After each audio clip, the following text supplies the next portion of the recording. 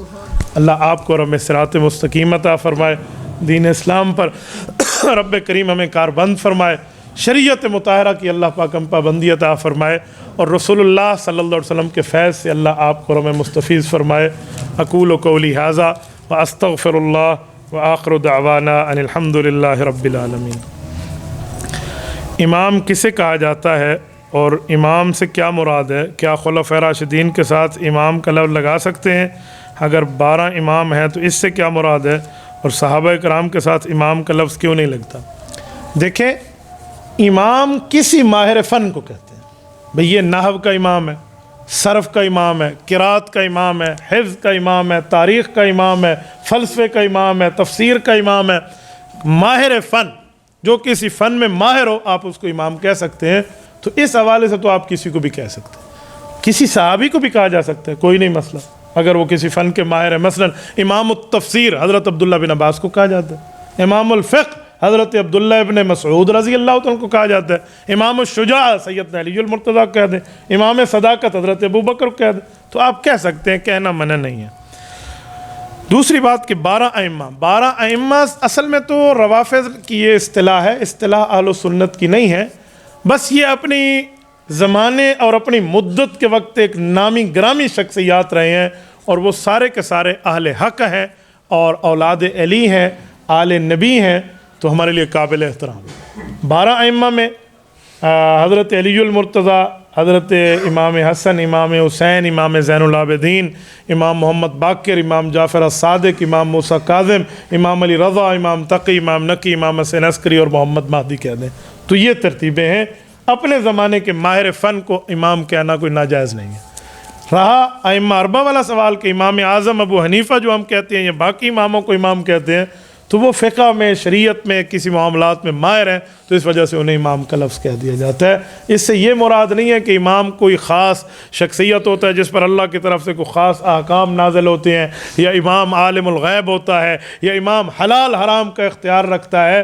اس طرح کی جو نظریات کی باتیں ہیں، یہ شریعت اسلامیہ سے متصادم ہیں۔ اتحیات کے پس منظر تمام کی تمام سیرت کی کتابوں میں، خصوصاً طبقات میں، امام ابن سعد نے اس پر تفصیلی کلام کیا ہے۔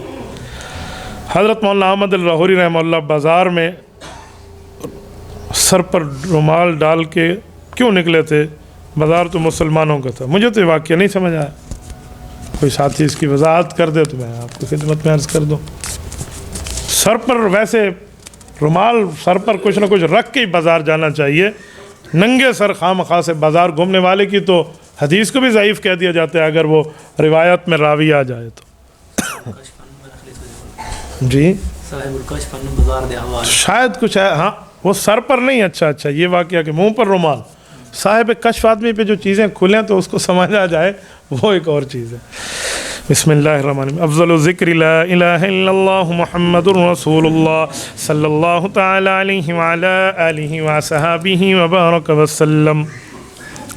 لا الہ الا اللہ، لا الہ الا اللہ، لا الہ الا اللہ، لا الہ الا اللہ، لا الہ الا اللہ، لا الہ الا اللہ، لا الہ الا اللہ، لا الہ الا اللہ، لا الہ الا اللہ، لا الہ الا اللہ، لا الہ الا اللہ، لا الہ الا اللہ، لا الہ الا اللہ، لا الہ الا اللہ، لا الہ الا اللہ، لا الہ الا اللہ، لا الہ الا اللہ، لا الہ الا اللہ، لا الہ الا اللہ، لا الہ الا اللہ۔